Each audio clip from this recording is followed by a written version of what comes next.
Do not look at these cards. I'm going to hand you a random card. Everybody listen up. Sometimes I think that we don't know about other people's experiences because we don't take the opportunity to live in someone else's shoes. So what we did in the last group is we played a game called Cross the Line. And what I did was I asked a multitude of different questions, all right? And based on those questions, individuals were able to step forward or step backwards so that everyone can see that everybody's from a different background. Some of these questions include, are you an only child? Have you ever visited another country? Do you believe in God? Then they got a little more difficult. Do you have a learning disability? Are you a person of color? Has your family ever experienced drug or alcohol? These are a whole set of questions. But they filled out everything anonymously, all right? Because I didn't want to reveal people's identities. A couple of months ago, I met Trayvon Martin's mother. All right, this is where this ad, yeah, no, I have a picture of you. You want to see it? Hold your card up, all right? I'm going to help you. Do not look at your card, all right? And what I said to her was, I said that I do training all the time, but what's hard about my training is that I can teach people every day to, to have interactions with each other, but some people just don't care. How many of y'all feel like that? Some people in this world are just bad people, they just don't care. All right? Not my house, not my problem. I identify as a cisgender, heterosexual male. So, should I care about LGBTQA rights? Yes. I'm not an immigrant of this country. Should I care about immigrants and their issues? Yes. Sometimes people are like, not my house, not my problem. And I'm here to tell you today, it cannot be like that. Sometimes we just don't have lived experiences in some people's other shoes. Until today. My volunteers have a protected class, race, religion, background, or sexuality on their card. And what I want you all to do in the audience, because they're going to come into the audience, you're going to have experiences with these people based upon how you think these people are treated in society. All right? So you're just going to treat them how you think people treat them in society. We're going to do that for 30 seconds, and I'm going to throw a monkey wrench in them. Your job is to guess, all right? Don't make it so obvious. Like if it's a black guy, don't be like, hey, black guy! All right, no, I don't want that, all right? I just want you to have experiences based upon how you think these people may be treated in society. Because I want them to talk about their lived experience. They only get to talk about it for a second, all right? And then I'm going to throw a monkey wrench in there, all right? So everybody just kind of spread out just a little bit. You are all going to go into the audience, go have some experiences. Walk around, talk to people, it'll be great.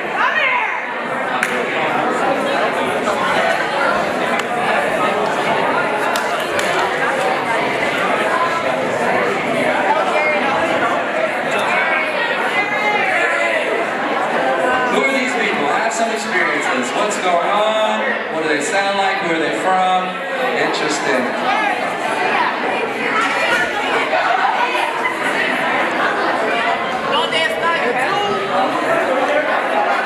Freeze! And everybody freeze. Everybody stop what you're doing, freeze. Shh. Can you hear me clap once? Hear me clap twice. Here's the monkey wrench. We're now changing. I told you treat these people how they were treated in society, right? Now what I want you to do is treat these individuals how you think they're treated at Avon Grove.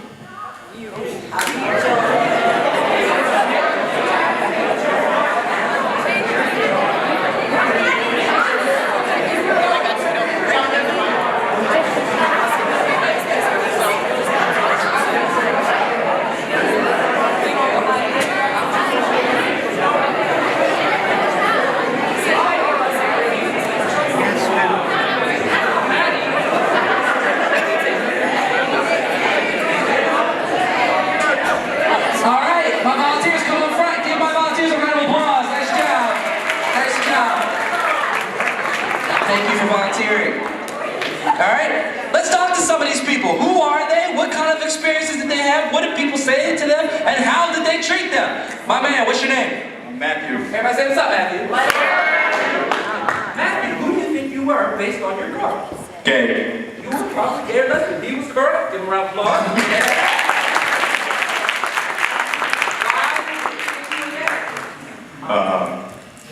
I went up and I said hello to a few people, and I met people who were like me, and said that pretty exclusively. Okay. When we're talking about the LGBT community, there's a buffer word, it drives me crazy.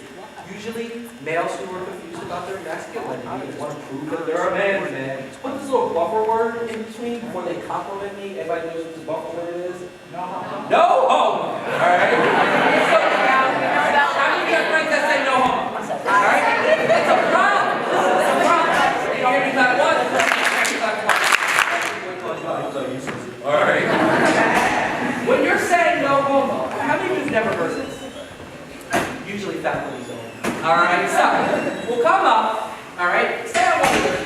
compliment, all right? But I don't want to seem gay, all right? I have to say no homo before I say the compliment or after the compliment, all right? Like, hey man, that's a nice jacket, no homo, all right? Phew. I thought I was going to be gay, all right? That's essentially what you're saying. I have a friend that I've known since before who uses no homo multiple times in a conversation. This is our conversation. We're grown men. This is what he says, right? He's like, yo, Jay, I see you going and doing stuff, man. No homo, man. You look good up there. No homo. Oh, no homo.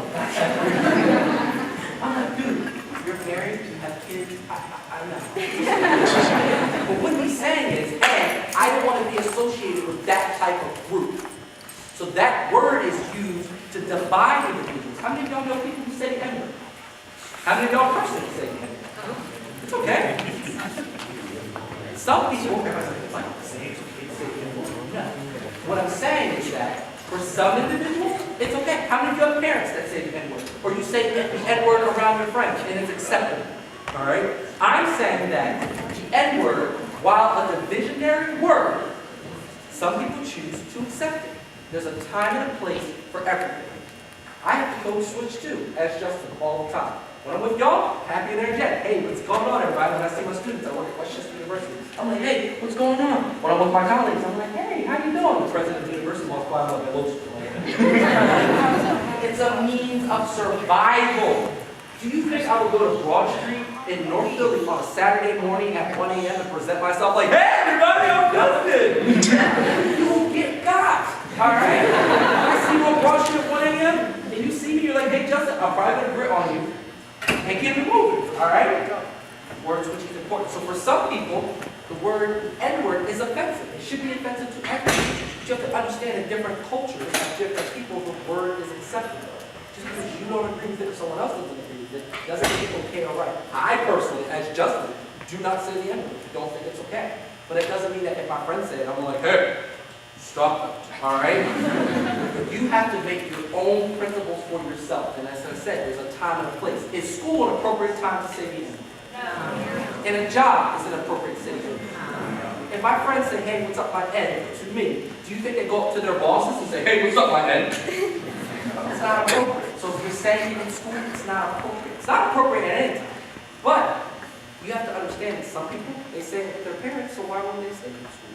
So I'm saying to you, there's an appropriate time to say things, appropriate time to not say things. How many of you have friends that say that's okay? How many of you have friends that say that's okay?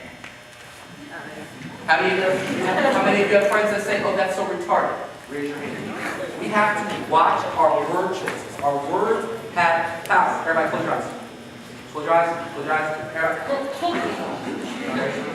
I want you to think, I'm going to paint you a story, I want you to think about it. All right? You're walking down the street, everything's cool. All right, you're about to cross the train track. Whoops, your foot got caught in the train track. Try to pull it out, it's not coming out. Oh my goodness, the train's coming, the train's coming! Over your eyes.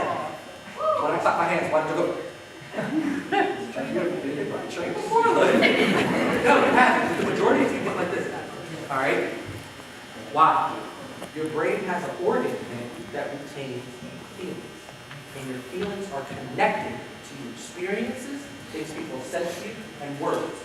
So, how many of you did you feel that? You're like, oh, I felt that. It hurt. Like being hit by the train. Alright? Some of you are like, yeah. Alright? You can retain those things based upon how you feel. Which means that things that people say can have an impact. Your intention may not have been to hurt someone's feelings, but you may have hurt someone's feelings. How many of you have ever hurt someone's feelings, but it wasn't your intention? How many of you have had people that hurt your feelings, but it wasn't their intention? We have to look at the difference between our intentionality and our impact. Because every single day, you can either breathe life or you can breathe death. So what are you going to do? Why are you here ever? How many of you are 12th graders? Raise your hand. How many about to graduate? You're about to go into this world to make an impact. What kind of impact are you going to do? 11th grade, where are you at? Y'all got one more year to make the best of what you got. Don't look at me, look at each other. This is the only time you're going to get. How many of y'all have ever sat in a room like this and just talked about diversity? That's what I'm saying. You have to make the best of what you're doing. This might be the only opportunity you get to do this.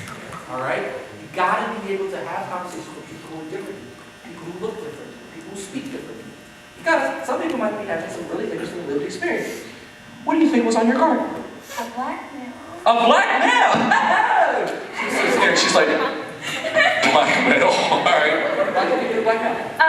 Because people are like, oh, like you might feel lonely here, but there's not a lot of other people here that are black males. And then, How did you guess that you were black? a lot of people were going, hey, what's up? And doing hand things. So, yeah. How were you treated at Avon?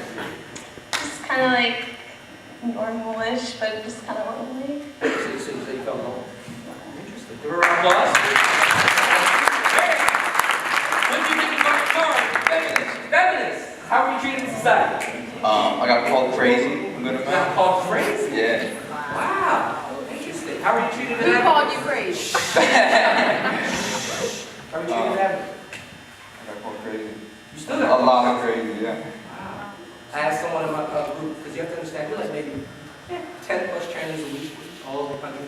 So I had a group one time, and I was like, hey, how many of you would not identify as a feminist? So I asked you the same question. How many of you are like, I'm not a feminist? All right? Why so? Yeah, why so? Oh, I don't know.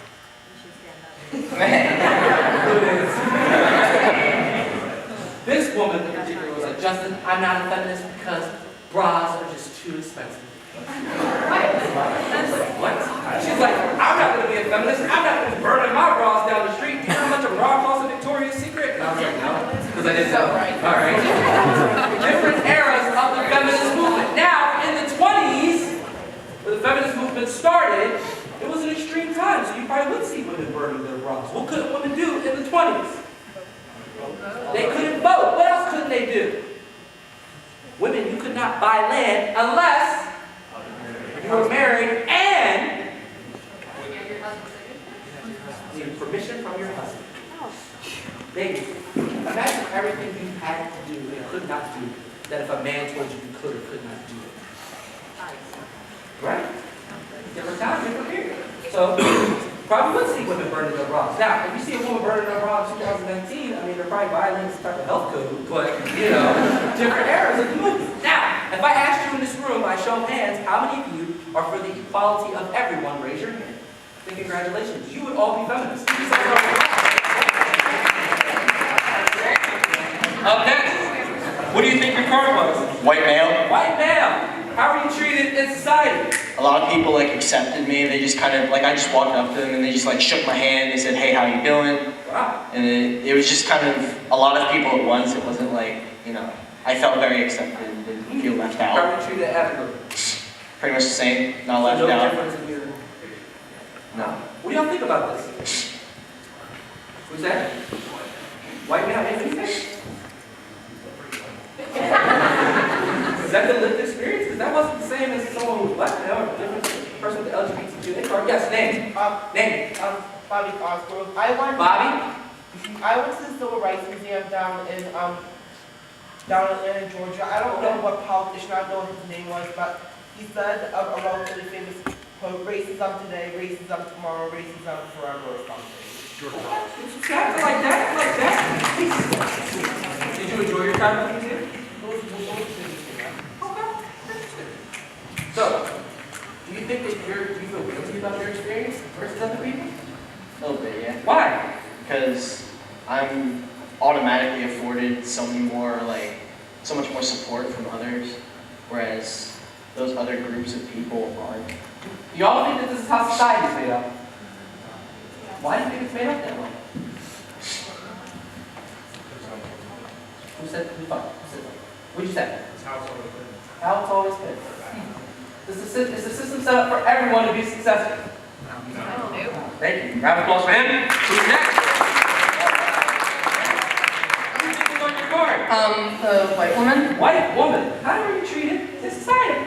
I just was treated the same, like warm smiles, handshakes, all that kind of stuff. How are you treated at everyone? The same thing, same as I always do. That's what I am. What do you feel about other people's experiences versus yours? It really sucks that other people are treated totally differently and are like not given the same opportunities for something that they are totally unable to control. Yeah. Sometimes when I do this activity, some people are like, I think I'm a white woman, but I'm not sure. And I'm like, why? Well, because everybody just kept coming up to me and calling me basic. Like, what does that mean? And then I had to ask. Because y'all can understand. As y'all are learning things in sessions, so am I. And everybody was like, they just kept calling me basic. And I'm like, what's basic white woman? What does that mean? They're like, you know, she got Starbucks coffee, you know, a little dog in her purse, she's complaining to the manager, she's got you know, basic white girl. And I'm sitting here like, I have to become a advanced white girl. Like, what do you do?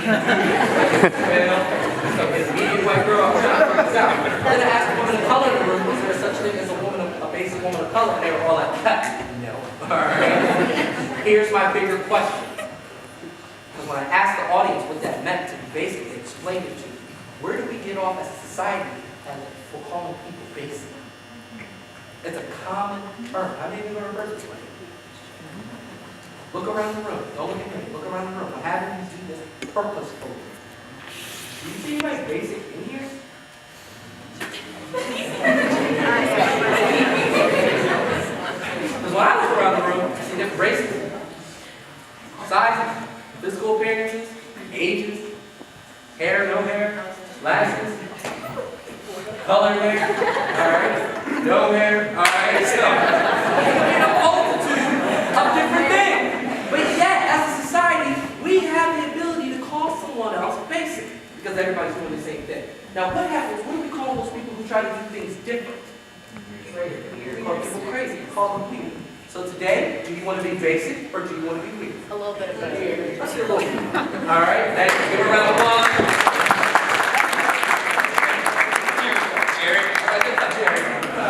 Jerry, who do you think? Where's that name, Jerry? Anybody watch Rick and Morty? Yes. Hilarious, son. Oh, I think that's crazy. All right. Talk to me. Please give us on your card. Arab. Arab, yeah. Talk to me about it. Why did you say you were Arab? Well, I went over there, and they were all making jokes about don't shoot the school up, and stuff like that. Wow. And then they started saying stuff about being Khalifa, so I knew what I was. Thanks, Were man. you treated everybody else up?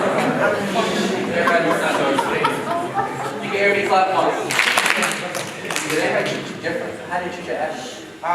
Same way, don't shoot the school up, being Khalifa, stuff like that. Wow. So we think people are going to shoot up the school based upon how they look? When you look at me, what do you see? I'm asking you. My dad. What did you say? I said, what? I said, Say it loud. I'll say, you look like my dad. oh, thanks. But serious. That's what we need to talk about. We need to talk about. When y'all look at me, this is me. What do you see? You dress nicely. You dress nicely. Dress nicely, thank you. My wife dressed me this morning. Yeah, I got that from the doctor. I would wear two different types of shoes if I could. All right. When you see me, when you look at me, what do you see? Be honest, I hurt my feelings. What do you see? Yes. I see a human being. See a human being. What else do you see? What was it? A black man. Being black is a part of who I am. It's not all of who I am. How many of y'all got friends that are like, I don't see race? I don't see. Listen, I have to call you this all the time. That's so sick of it. I have to call her. She's like, Justin, I don't see you as a race. Or a color. I just see you as Justin. I'm like, for real? Like, I wake up this morning.